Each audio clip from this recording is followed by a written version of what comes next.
nasci em Santo Amaro, na zona sul de São Paulo, que era um bairro tão afastado que a gente costumava dizer, a gente vai...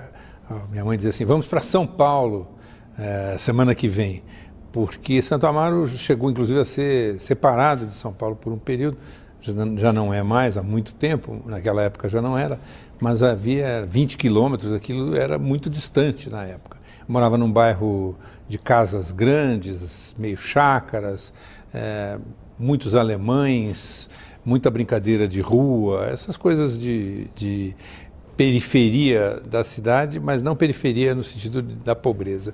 E o interessante, que de alguma forma marcou a minha infância, é que havia um colégio neste bairro de Santo Amaro que era um dos mais qualificados de São Paulo, chamado Alberto Conte, um colégio estadual público, para o qual havia um vestibular mesmo. Só os melhores alunos passavam, não chamava vestibular, chamava admissão, mas era tão rigoroso quanto um vestibular, você tinha que fazer cursinho, etc. Eu estudei, depois do primário, ginásio e colegial, o tempo todo no Alberto Conte e ali, digamos, me formei, digamos, intelectualmente, né, numa condição muito privilegiada. Mas o importante ali era o quadro de professores. Há alguns professores que sobraram nesse colégio Alberto Conte, pela qualidade do ensino, tiveram um papel muito importante. Nem todos eram politicamente militantes de esquerda. Tinha, por exemplo, um professor chamado professor Gáudio, de geografia, cuja principal ação que ele fazia com os alunos era levar os estudantes, aí já do ginásio, para assistir peças de teatro. Então o colégio tinha uma vivacidade intelectual grande. E depois de 67, 68, tem ali um núcleo do movimento estudantil secundarista, ao qual eu acabei me ligando também. Nós fizemos uma greve, fazíamos jornal, fazíamos manifestações, assembleias no pátio do colégio, enfim. E aí eu acordei para a política com 17 anos.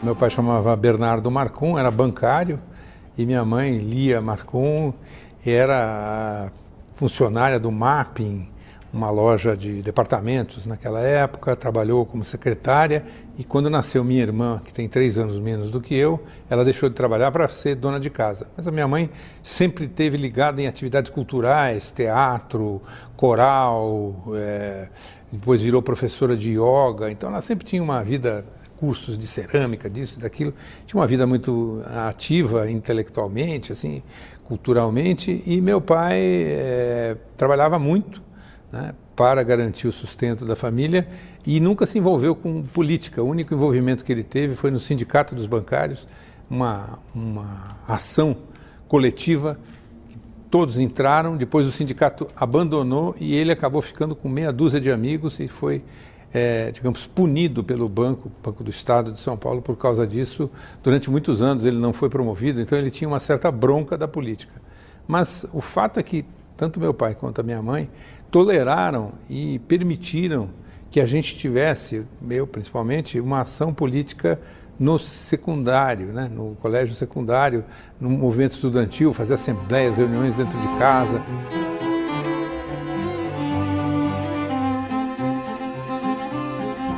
O golpe de 64 eu não lembro de coisa nenhuma. Tudo que eu li foi para escrever alguns livros sobre isso. Colegas mais velhos diziam que ali no bairro que a gente morava, em Santo Amaro, chegou a haver tentativa de fazer barricadas e coisas disso. Eu não vi nada disso.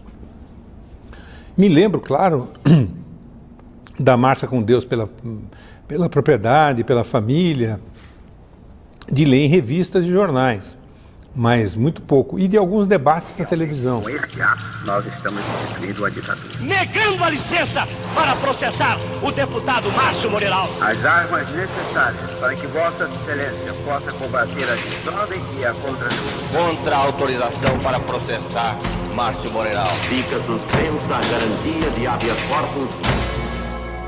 Num dado momento, já em 67, 68, na casa de um arquiteto, João Batista Villanova Artigas, que tinha sido cassado da Faculdade de Arquitetura e Urbanismo da USP pelo AI-5, né, depois de 68, e o Artigas manteve contato com os jovens na casa dele, com os colegas da filha dele, da Rosa, que é minha amiga até hoje, e do Júlio, que era um pouco mais velho do que ela, e ali o Artigas dava uma espécie de aulas noturnas, diárias, sobre os temas mais variados. Não era uma aula formal, que tivesse todo mundo ali sentado na cadeira escutando, não. Era um papo no meio da sala, ele tomando um vinho e falando de filosofia, de política, de ciência, de arquitetura. Ele era um fantástico arquiteto, um dos mais importantes do Brasil.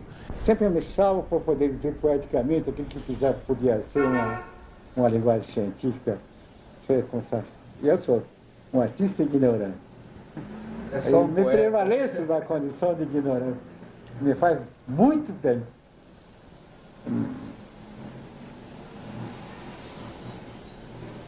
E isto foi também um campo ali muito promissor para aquele grupo de jovens, porque a vida política e cultural no tempo da ditadura era muito limitada, mais ainda depois de 68. O governo tem agora plenos poderes e ampla maioria no Congresso, mas a oposição protesta nas ruas, nas escolas, nas fábricas, nos palcos. O interessante dessa convivência com ele, com a mulher dele, a Virgínia Artigas, que era uma artista plástica, que também foi muito importante para toda uma geração de rapazes e meninas que conviveram com ele ali na casa deles. O interessante é que as conversas eram livres e não dogmáticas, porque eu fico preocupado ao descrever isso, dá a impressão que era uma espécie de escolinha do professor Raimundo, de esquerda, digamos assim, que você era doutrinado para pensar de uma determinada maneira. Não, o que havia ali era algo que de algum modo se perdeu mais recentemente, que era um debate de ideias, inclusive com uma grande generosidade por parte do Artigas, de ouvir aqueles moleques de 17, 18 anos, 16 anos, que achavam que sabiam de tudo e que viviam aquela grande excitação que tinha acontecido na sociedade brasileira, principalmente nas zonas urbanas, por conta do movimento estudantil. Era como se a gente estivesse fazendo a revolução, a gente tinha essa ilusão na cabeça. E ele dizia, vamos com calma, não é bem assim, o Brasil é um país subdesenvolvido, né? Nós temos uma sociedade muito atrasada, então vamos devagar, enquanto a Virgínia era mais uma orientadora psicológica, uma espécie de vamos dizer assim, de psicanalista daqueles jovens em busca também das primeiras experiências afetivas e assim por diante.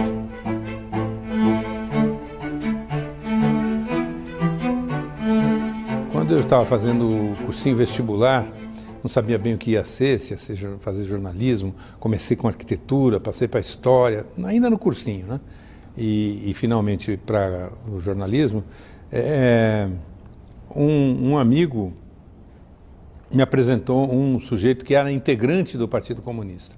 Esse rapaz, José Montenegro de Lima, depois acabou sendo assassinado em 1975, ele veio para São Paulo para reorganizar principalmente os estudantes, né? E a proposta era mais ou menos simples de entender. Dizia o seguinte, olha, se você quer lutar contra a ditadura que existe no Brasil, a melhor maneira é ser membro do Partido Comunista, né? E havia nessa proposta também embutida a ideia de que quem era membro do Partido Comunista sonhava com uma sociedade diferente, uma sociedade que não havia desigualdade. Então, era essa a proposição. Agora, isso era absolutamente clandestino. Eu e alguns colegas do colégio onde estudamos tinham tido ali conversas com outros grupos políticos também clandestinos. Um deles era a Ação Popular Marxista-Leninista, a PML, mas cuja determinação preliminar para entrar nessa organização você tinha que ser operário, camponês ou estudante profissional.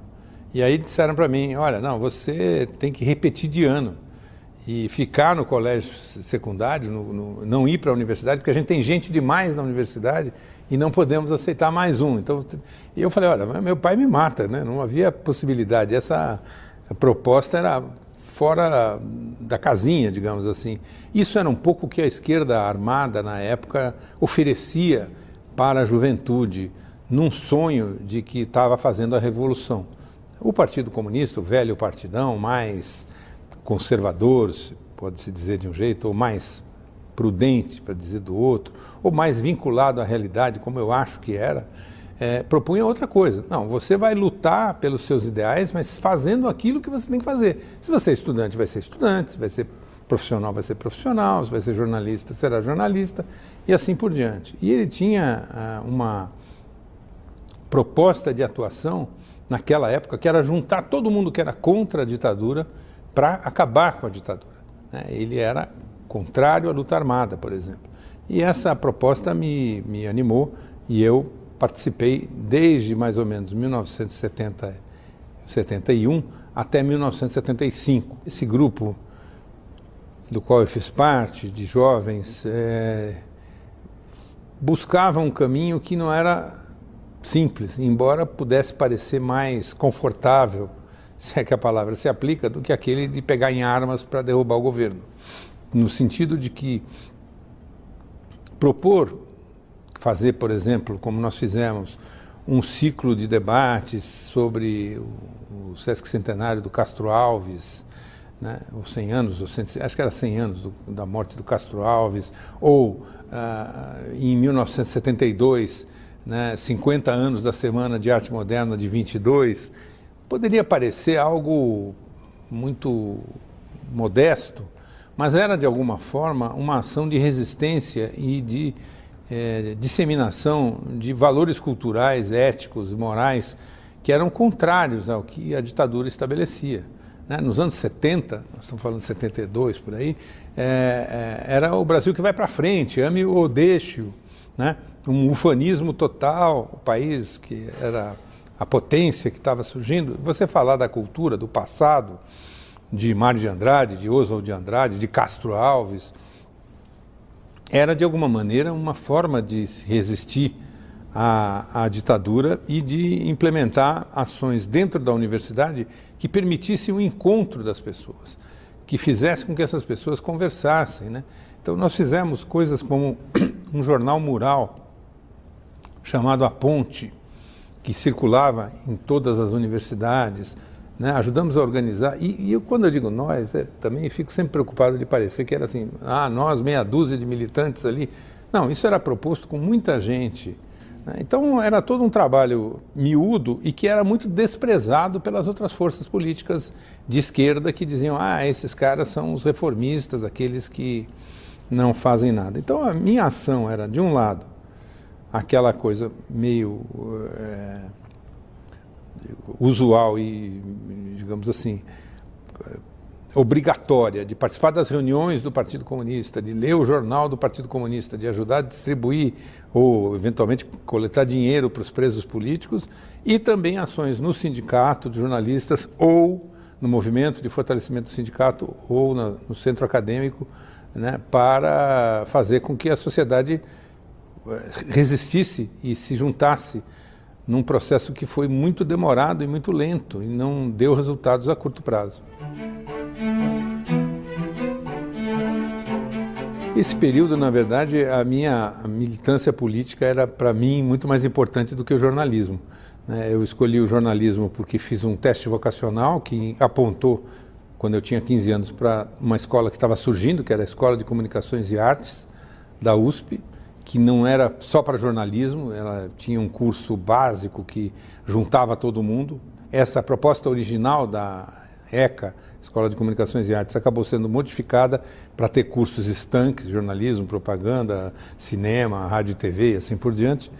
Quando eu entrei na faculdade já estava dessa maneira, mas o estágio profissional, o primeiro emprego no jornal Diário do Comércio e Indústria, foi o primeiro, depois no estado de São Paulo, por um curto período, e aí eu voltei meses depois para o mesmo Estadão, já sendo contratado como estagiário, né, como repórter, já era a busca de começar a entender a profissão. Eu diria que aprendi muito mais nas redações do que na faculdade. Não por força de que má vontade dos professores, mas por causa do clima político que havia na época, que era muito pouco favorável ao debate e à discussão na universidade, e muito porque a falta de recursos. Né? Você não tinha dinheiro para fazer um jornal laboratório, por exemplo, saía um a cada ano, sei lá, né? Não tinha equipamentos para fazer telejornais na faculdade, nada disso existia naquela época, né? Na USP, por falta de recursos mesmo. E a redação do Estadão e depois da Folha, onde eu comecei, mais adiante do jornal Opinião, que era um jornal alternativo, digamos, de oposição, eram lugares vivos, onde havia uma ideia ou uma ilusão de que a gente estava tentando resistir à censura, né? E havia uma certa união, uma aproximação entre os donos dos jornais e os profissionais que trabalhavam nesses jornais, né? Notadamente depois de 1968. Eu entrei em 71, então a gente vive esse pleno momento. Dileia Frati era a minha namorada na época, depois nós casamos quando eu estava no primeiro ano da faculdade, e quando a gente tinha 23 anos, nasceu, em 1975, nasceu nossa filha Ana. Foi um casamento, vamos dizer assim, muito precoce, né? E a nossa casa passou a ser o ponto de encontro de muitos colegas, porque a maioria dos colegas moravam com o pai e com a mãe. A gente morava na Granja Viana, num bairro afastado de São Paulo, com espaço para poder receber os amigos. Então era uma casa que tinha uma vida muito intensa. O Vladimir Herzog, ele trabalhava na revista Visão, que era uma revista que tinha alguma tentativa de ser alternativa ao noticiário totalmente favorável ao governo que havia em muitas publicações, né? Era uma revista mais de economia, mas também de cultura, e tinha uma equipe muito talentosa. E ele foi chamado para dirigir a sucursal do jornal Opinião, que havia sofrido uma briga interna, um grupo tinha saído, e entraram novos diretores desse jornal, que tinha no seu conselho editorial, entre outros, o Fernando Henrique Cardoso, Chico de Oliveira, gente do SEBRAP, uns sociólogos, etc. E ele foi me procurar na Folha de São Paulo para que eu escrevesse no jornal. Para mim foi uma alegria, porque era um sonho de consumo de qualquer repórter ou jornalista escrever para a Opinião. Comecei a escrever, ele foi para os Estados Unidos, eu fiquei no lugar dele, chefiando a sucursal. Quando o Vlado voltou dos Estados Unidos, já estava interessado na TV Cultura, desistiu de continuar na Opinião, eu fiquei lá e ele, ao assumir, me levou como chefe de reportagem, porque acabamos ficando amigos nesse processo muito curto de colaboração. E o Vlado era um jornalista muito talentoso, muito irrequieto, digamos assim, mas muito rigoroso também, com a crítica em relação ao trabalho que chegava às mãos dele, né? E a gente fez uma dobradinha boa, embora houvesse uma diferença de idade de 15 anos. Eu era 15 anos mais novo, tinha 23, ele tinha 38 nessa época. Isso durou muito pouco, nós estamos falando de meses de 1975. Na verdade, na confusão que aconteceu com as prisões de militantes e dirigentes do Partido Comunista, eu acabei sendo, aspas, promovido a cuidar de jornalistas muito mais velhos do que eu, entre eles o Vlado. Então eu fui a algumas reuniões com ele, em que ele estava presente, outros jornalistas mais experientes, etc. Mas foi também temporário. E a vinculação do Vlado com o Partido Comunista era, digamos, muito mais pragmática do que, digamos, uma decisão ideológica muito sectária. O Vlado era tudo menos o sectário, né? E às vezes a gente fala de participar do Partido Comunista, dá a impressão que era aquela coisa de filme de Moscou, né? E não era isso que esse grupo aqui no Brasil pensava ou imaginava, ou pelo menos parte desse grupo.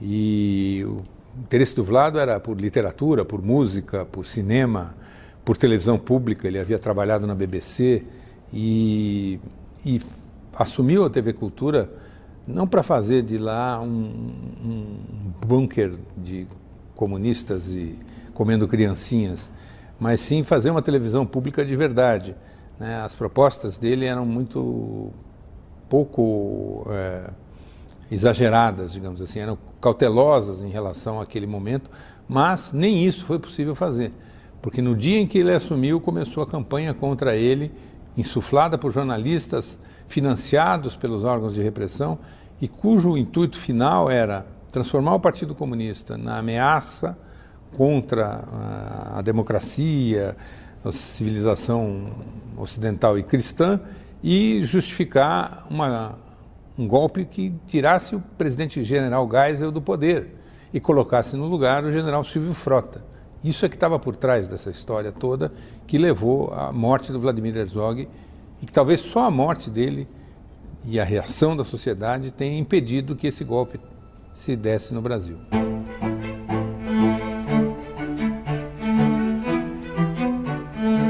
Eu tinha a plena convicção de que eu seria preso, por força de outros companheiros meus terem sido presos, e que provavelmente isso ia acontecer, por conta dessa campanha dos comunistas na TV Cultura, e etc. e tal. Mas jamais que a Edileia, que já não tinha nenhuma vinculação com o Partido Comunista, não estava noutra praia, que ela fosse levada também. Então o choque maior, no meu caso, foi esse.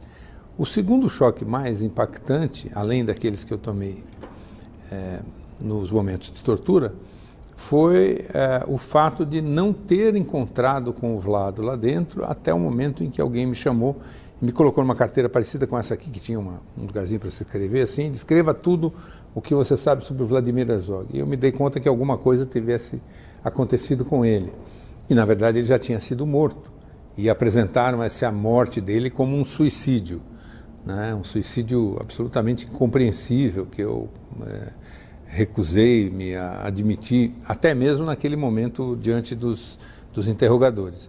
E essa morte do Vlado virou as coisas totalmente lá dentro do DOI-CODE.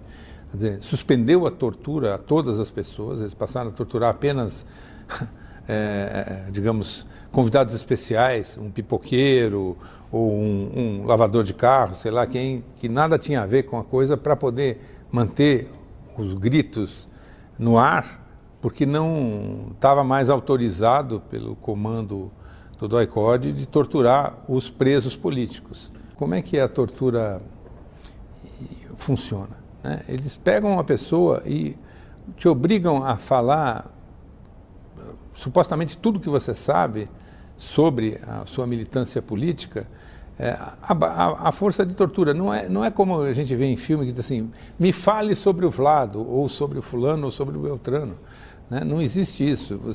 Não há esse diálogo. É uma pressão muito violenta, que no meu caso envolveu digamos assim, a condição de torturar a minha mulher na cela ao lado, né, para que eu escutasse, e em outros colegas foi pior, porque alguns foram submetidos a assistir a mulher, ou o filho, ou os filhos sendo torturados na sua frente, né? E isso é uma situação que eu suspeito que pouca gente consegue superar, né, sem ceder. Então, nesse momento, não foi colocado isso, mas havia esse noticiário de imprensa que era constante e havia uma campanha pública mesmo para extirpar os comunistas da TV Cultura, que eram 3, certo? Né? Eu, o Vlado e mais uma pessoa. Então, eu não tinha dúvidas de que ele estava no alvo. E, ao admitir que ele era membro do Partido Comunista, debaixo de tortura, eu consegui foi avisá-lo por intermédio do meu pai e da minha irmã, que encontrei poucos dias depois, num batizado da minha filha, batizado para o qual me soltaram, que é uma outra coisa, parece coisa de filme, né? Quer dizer, um domingo lá, 3 ou 4 dias depois de ter sido preso, alguém me chamou, tirou da cela e falou, e você sabe que dia é hoje? Eu falei, eu acho que é domingo. E o que tem hoje? Eu falei, não me lembro, como assim? Na sua casa? Eu falei, não, tinha o batizado da minha filha. Pois para mostrar que a gente não é nenhum monstro, nós vamos deixar você ir no batizado da sua filha. E aí eu me encontrei com a minha mulher, a Dileia, vim vestir, troquei o uniforme lá de presidiário, de um macacão do Exército, por roupa, e nos fomos levados para esse batizado. E esse batizado se deu com integrantes do DOI-CODE armados de metralhadora acompanhando o batizado e depois indo para a nossa casa a participar da festinha que ia ter ali para a família. Nesse meio tempo eu consegui botar minha sogra no carro do DOI-CODE e ir no carro do meu pai, não me lembro agora, e avisar ele, digo, olha, procure o Vlado e diga que ele foi citado, que a tortura é muito violenta lá e que ele se cuide.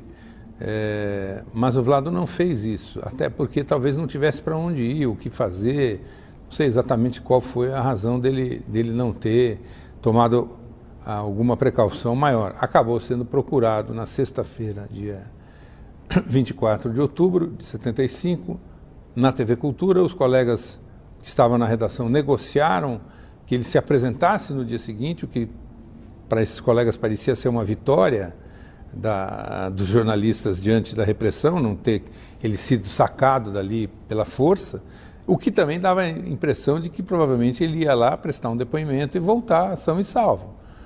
E horas depois ele estava morto, num episódio que tem todas as características de ser um acidente de trabalho. Ou seja, não acho que, ou pelo menos não tenho certeza de que a intenção fosse matá-lo ali, né, para criar uma celeuma. Há quem pense assim, mas eu creio que ali é uma coisa que nem sempre a tortura consegue ser tão precisa e científica como os torturadores gostariam. E aí gerou uma enorme reação da sociedade. A primeira vez que a sociedade se levanta, à exceção de um episódio envolvendo um estudante um ano antes, mas que não teve repercussão pública porque a censura barrou, o Alexandre Vanucchi Leme, aluno de Geologia da USP, mas ali, com a participação essencial de Dom Paulo Evaristo Arnes, do Sindicato dos Jornalistas, do Audálio Dantas, presidente do Sindicato de todos os jornalistas, do rabino Henry Sobel e do reverendo James Wright, foi feito um culto ecumênico na igreja da Catedral da Sé, que mais de 5.000 pessoas acompanharam, né? E houve uma enorme mobilização da sociedade para reverter o discurso oficial, a narrativa oficial de que o Vlado tinha se matado, né? E isso foi um momento importante no processo de reabertura da política brasileira.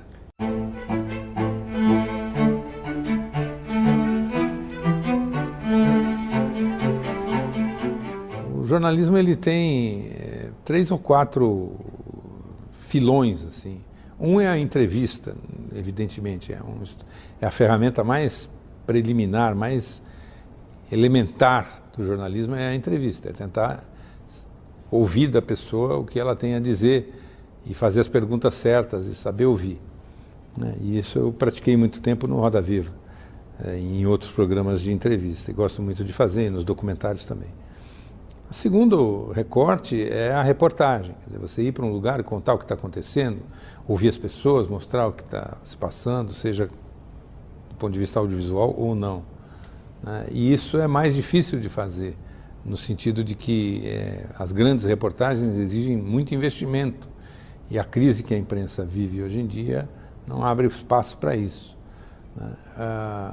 O terceiro filão é a biografia, é tentar traçar o perfil de um personagem, é perseguir esse personagem por anos a fio e procurar entender, a partir da documentação existente, em muitos casos muito antiga, né? O Cabeça de Vaca teve no Brasil, é um conquistador espanhol que esteve aqui em 1545. Foi o primeiro governador da ilha de Santa Catarina, da província do sul do Brasil, que era espanhola na época, cuja sede ficava em Florianópolis, o que hoje é Florianópolis, na ilha de Santa Catarina, depois de ter passado como integrante de uma grande expedição, quase 10 anos na América do Norte, andou 18.000 quilômetros a pé, nu e descalço. Foi um dos 4 sobreviventes dessa expedição de mais de 600 homens, né? Então é uma trajetória fascinante, e ele vai para Assunção, que era a sede dessa província do Rio da Prata, para saber se tinha um governador lá e se não tivesse assumido no lugar desse governador. Ele não encontra o governador, que supostamente teria morrido numa aventura, e assume o governo e acaba sendo derrubado pelos colonos de Assunção, porque passou a tratar os índios de maneira diferente. Os colonos espanhóis que estavam em Assunção tinham uma relação de compadrio, tinham muitas mulheres indígenas, admitiam o canibalismo e tinham, enfim, um modus vivendi ali com os índios que funcionava. O Cabeça de Vaca tenta mudar isso e quebra a cara. E acaba voltando acorrentado para a Espanha, acusado de traição, e sobrevive porque consegue ser absolvido num processo judicial. É um conquistador fracassado, que nunca ficou rico, né? E a história dele me fascinou muito. A Anitta foi um pouco por conta de eu ter ido morar em Florianópolis. E ela, heroína, né, dali de Laguna, que foi, digamos, sequestrada, se é que a palavra se aplica, pelo Garibaldi, um grande galanteador italiano, e viaja com ele, vira mulher dele, dá vários filhos e acaba morrendo ao lado do Garibaldi, na Itália, depois de uma vida muito curta e muito aventurosa. Então, o perfil, a biografia é isso, é poder mergulhar num personagem, ainda que só a partir da documentação, porque nesses personagens não há quem entrevistar, e tentar contar essa história observando as regras do bom jornalismo.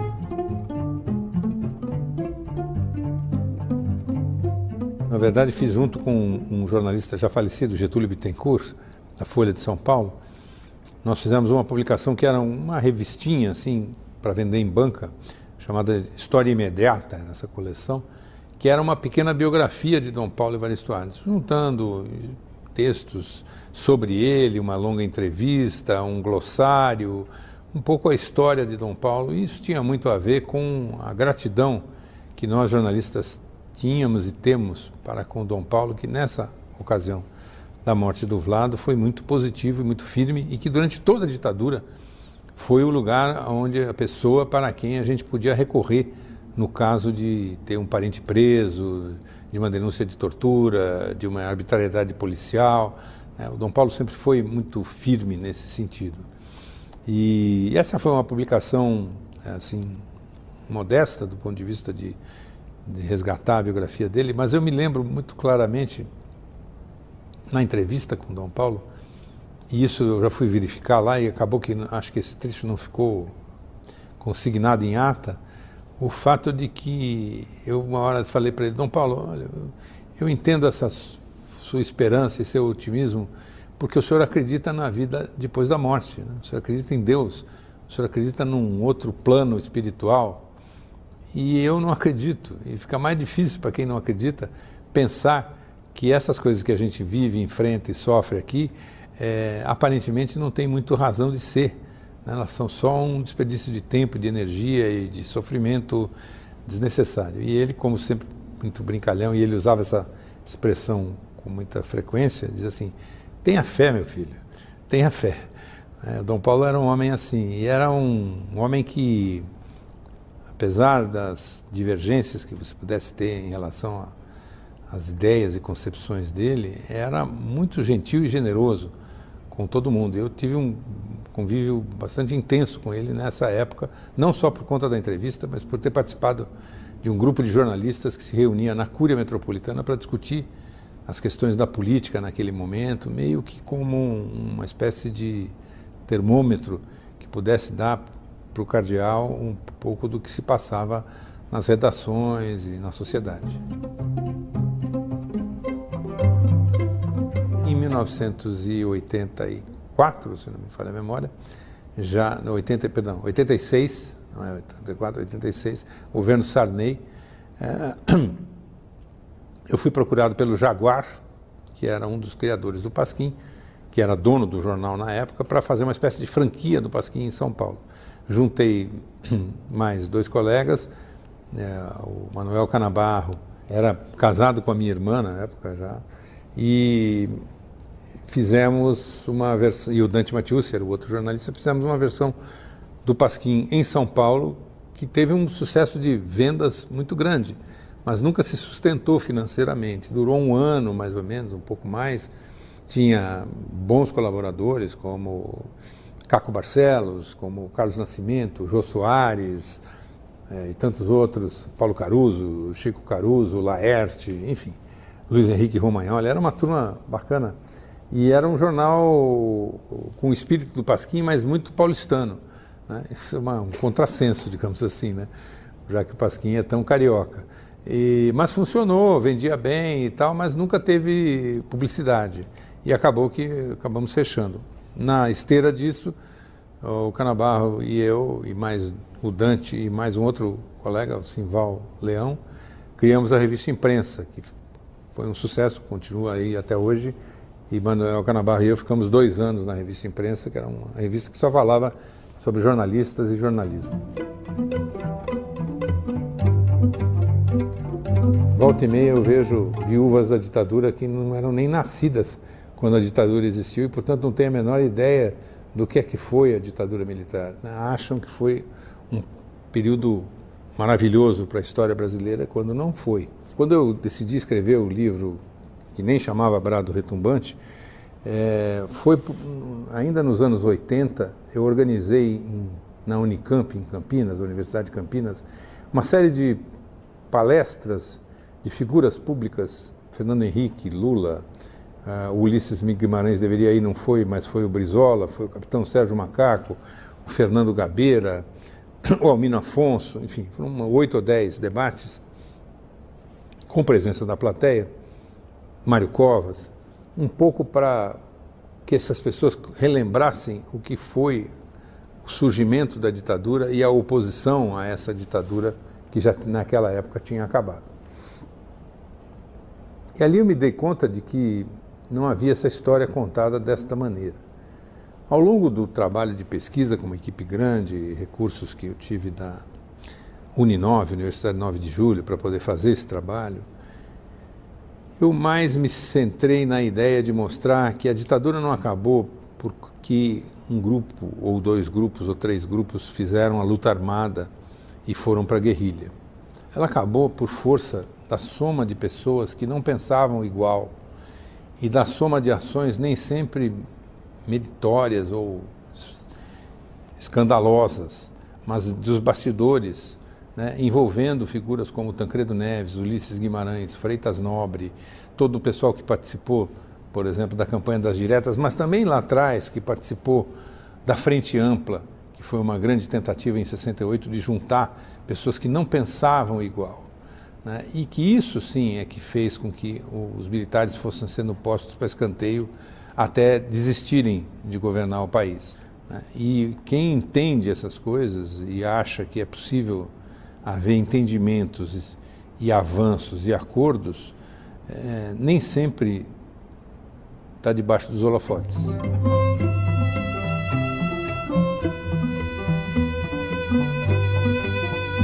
Vivi isso muito intensamente e, por sorte, em algumas trincheiras curiosas, né? O Pasquim São Paulo, por exemplo, né? Que era um jornal que ridicularizava todo mundo, mas ao mesmo tempo abria o espaço para o debate democrático de quem seria o governador de São Paulo. A gente só não apoiava o Maluf, todos os outros tinham apoiadores, e havia brigas homéricas entre jornalistas e escritores que publicavam artigos defendendo ou Antônio Hermílio de Moraes ou Orestes Quércia, assim, os candidatos ao governo, ou Lula, na época era o Suplicy o candidato, na verdade, ao governo de São Paulo, né? Então, era uma coisa que hoje é impensável.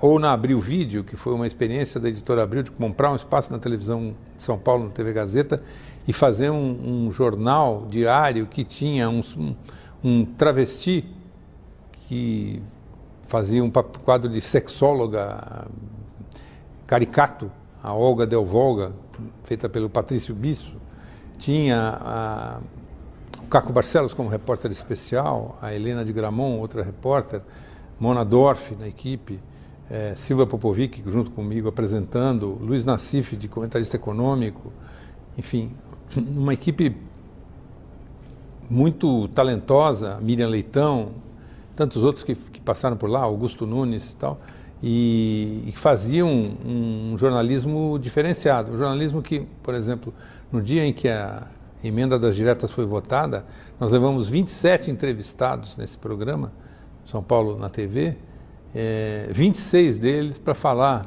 da votação, que estava sob censura, porque não se podia noticiar nada de Brasília. Nesse dia, por exemplo, eu gravei uma entrevista com o vice-governador Orestes Quercia, que estava lá em Brasília, e por causa dessa entrevista gravada e metafórica, que só falava do clima, do trânsito, uma metáfora do que estava se passando em Brasília, o canal foi tirado do ar.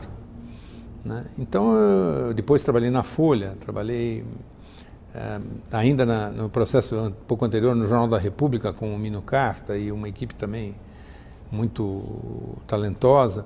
Então, era outro momento do jornalismo e da sociedade, em que o jornalismo achava que estava construindo um país melhor. Nós tínhamos alguma ilusão em relação às poucas coisas que bastariam ser feitas para resolver os problemas do país. Essas coisas foram feitas, mas não resolveram o problema do país. E hoje a gente vive um país numa crise dramática, em que inclusive o instrumento de mudança, que era a política, está colocado em xeque, porque há quem não acredite que é por aí que se resolvem as coisas. Eu acho, daqui a 50, 100 anos, não vou estar aqui para ver, mas pode ser que essa gravação dê para conferir isso com alguém, que no futuro o período Lula-Fernando Henrique vai ser enxergado como um único período. E que essa divisão e distorção que hoje tem, essa radicalização em dois núcleos absolutamente opostos, não vai fazer muito sentido.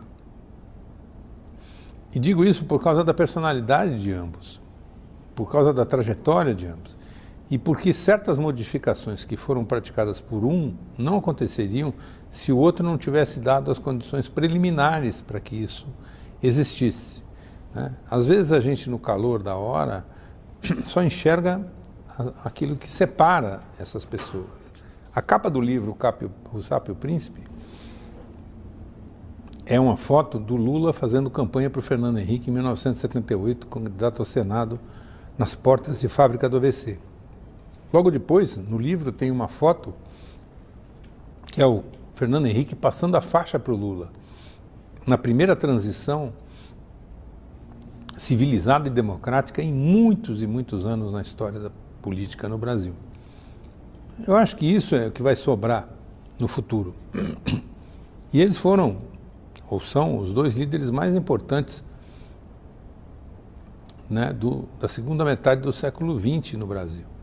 Né? Na primeira metade a gente tem Getúlio Vargas, né? Mas na segunda metade eles é que marcaram essa história.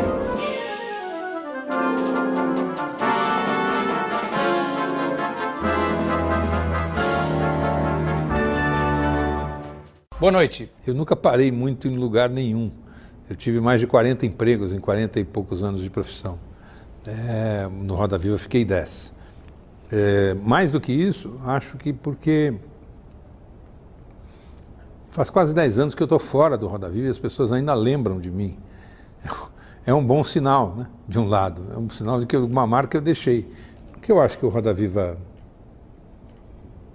me permitiu fazer é exercer a função de mediador, que é muito simples, mas ao mesmo tempo complicada. Você não pode nem ser presente demais, nem ausente demais.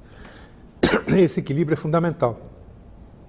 E, ao mesmo tempo, deve, na seleção dos entrevistados e entrevistadores, buscar um equilíbrio. Não é concordar necessariamente com quem está ali, né? Mas é buscar variedade, diversidade de opiniões e mostrar pessoas que tenham o que dizer.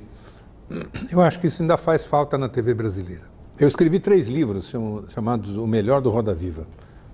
É uma seleção de 20 entrevistas de política e economia, cultura e internacional.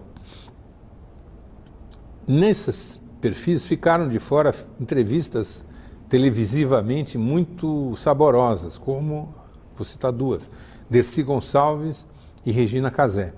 E quando você vai ler o extrato da entrevista, um sumo dela, de ambas, elas não se sustentam na palavra escrita, elas são figuras televisivas. Mas você acha que não combina a vida de artista com a vida Não, é em muito família? sacrifício, é muito... A família... Hoje não tem mais, meu bem. Quem é família e quem é puta?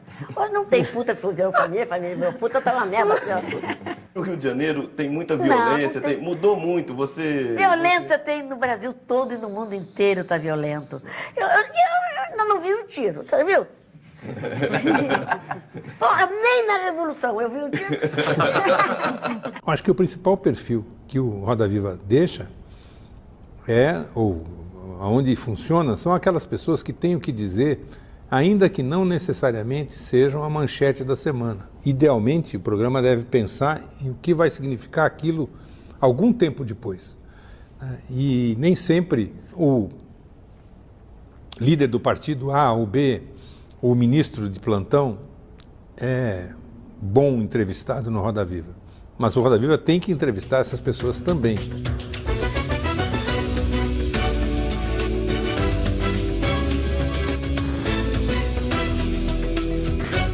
Um que demorou muito tempo para ir e foi um bom entrevistado foi o Antônio Carlos Magalhães. Outro que demorou 18 anos para participar do Roda Viva e foi uma boa entrevista, embora uma entrevista histórica que não falava da política daquele dia a dia, do ex-presidente José Sarney. As entrevistas dos presidentes Lula e Fernando Henrique, certamente, mas também a do Evo Morales, presidente da Bolívia, e Hugo Chávez, presidente da Venezuela, que foram feitas, uma da Venezuela em Brasília e a do Evo Morales em La Paz, capital da Bolívia. Uma das coisas que me marcou um pouco foi um certo entrevero com o general Newton Cruz, ex-chefe do SNI, que não recusava a responder as perguntas e acabou sendo ali, eu tendo que dizer para ele que aquela cadeira era mais confortável do que aquelas que eu havia sentado no doicode. Essa cadeira é exatamente para isso. Ela tem uma grande vantagem. A cadeira, para quem está aqui, deve dizer a verdade. Exatamente. Ela tem uma grande vantagem em relação às cadeiras da ditadura. Que também tem dava fundamento. Um choque, essa não dá. Essa cadeira é mansinha, não é igual a cadeira do Dragão, que eu conheci bem. Essa cadeira é mansinha. É mansinha, eu também sou mansinho. Eu acho que,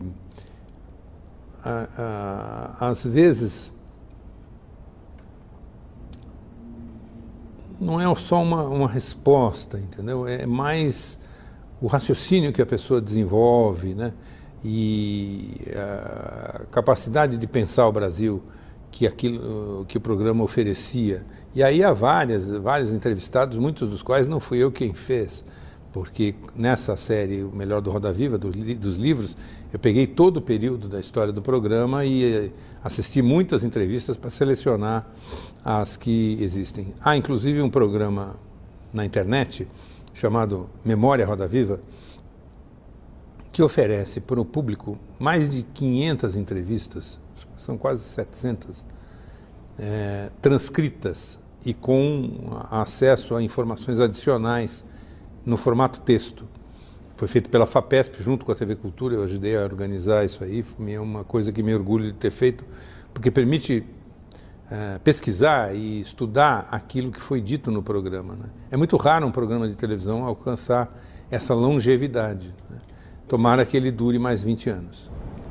Você chegou a dizer certa vez que o Roda Viva não teria existido em uma TV comercial. Por quê? Por causa da pressão do Ibope, por causa dos anunciantes, por causa da necessidade de ter resultado a qualquer custo. A audiência do Roda Viva é baixa, sempre foi baixa e muda muito pouco de acordo com o entrevistado, né? Não há grandes picos de audiência, seja o Roberto Jefferson ou o Zé Dirceu no auge do Mensalão, ou um cantor popular, né? A audiência é pequena, mas o alcance dele é muito grande. Então só uma TV pública poderia fazer isso.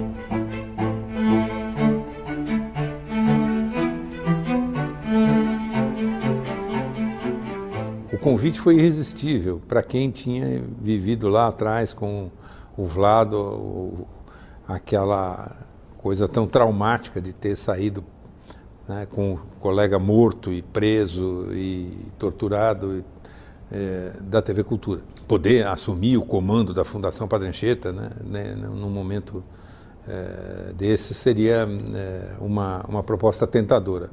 O que eu aprendi é que não há fórmula capaz de solucionar os problemas da TV pública no Brasil, a não ser quando e se algum dia os governos entenderem que tem que dar um recurso determinado a partir de algum tipo de compromisso de devolução do serviço prestado, porém sem interferência política. O que eu quero dizer com isso?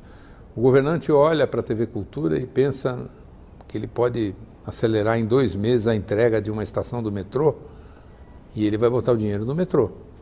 E se o presidente da TV economizar, demitir funcionários, reduzir a folha, né, o dinheiro não vai ficar na TV, nem mesmo, como me haviam prometido, para fazer produção independente. Não, ele vai voltar para o Tesouro para poder ser aplicado em metrô, esgoto, ou sei lá qual é a obra que o governo, conjunto habitacional, que o governo acha mais importante.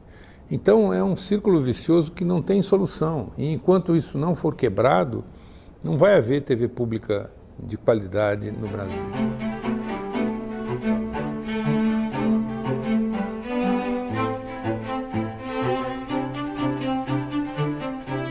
Em 2010, em março, acho que de 2010, eu estava fazendo uma série de programas sobre o Brasil e Portugal, ainda como presidente da TV Cultura, uma série chamada Laicá, com o jornalista Carlos Fina. A gente gravou na casa dele lá no Alentejo, na minha casa em Santa Catarina, e ouvimos gente do Brasil e de Portugal sobre semelhanças e diferenças entre esses países. Como diria o Chico Buarque de Holanda, o Brasil ainda vai ser um imenso Portugal. Na hora que eu voltei de Portugal, fui procurado pelo chefe da Casa Civil do governo, dizendo que o secretário da Cultura queria ser presidente da TV Cultura e que, portanto, precisavam do meu cargo.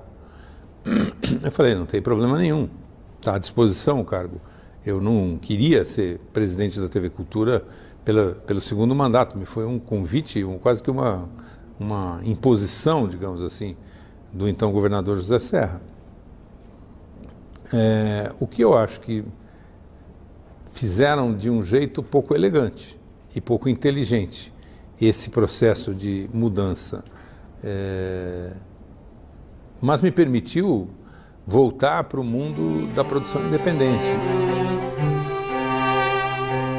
E aí eu estava fazendo a 4ª série para o Sesc TV, todas relacionadas com maneiras de morar do brasileiro, arquitetura, com o Sérgio Rosenblit, outro co-diretor da série.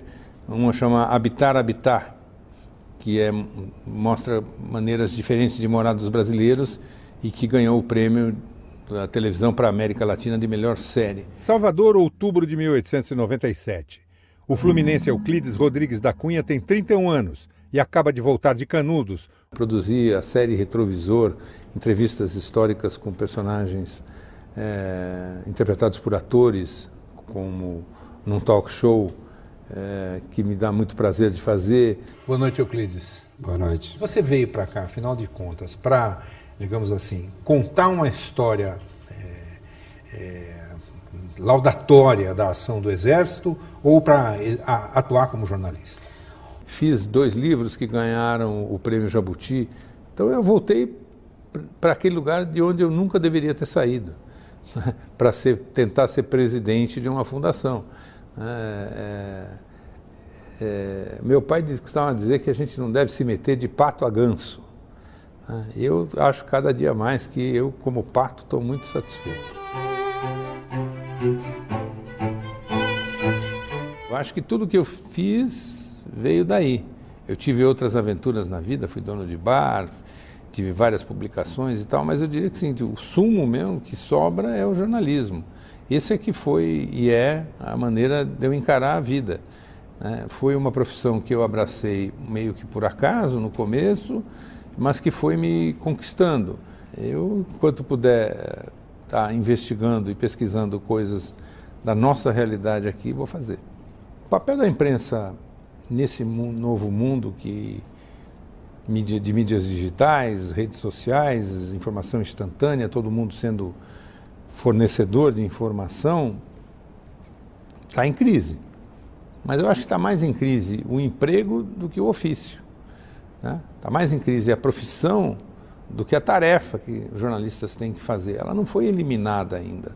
Acho que nunca será, né? O que há é buscar novos caminhos, alternativas, opções. Eu continuo obcecado com essas oportunidades. Embora eu te confesso que hoje tenho um outro pé na ficção que começa a me cutucar, mas sempre no sentido do audiovisual, porque acho que a literatura, quer dizer, a escrita literária, o romance, etc., é um salto grande demais. Como eu só tenho 64 anos, pode ser que daqui uns 20 eu me anime, tá certo?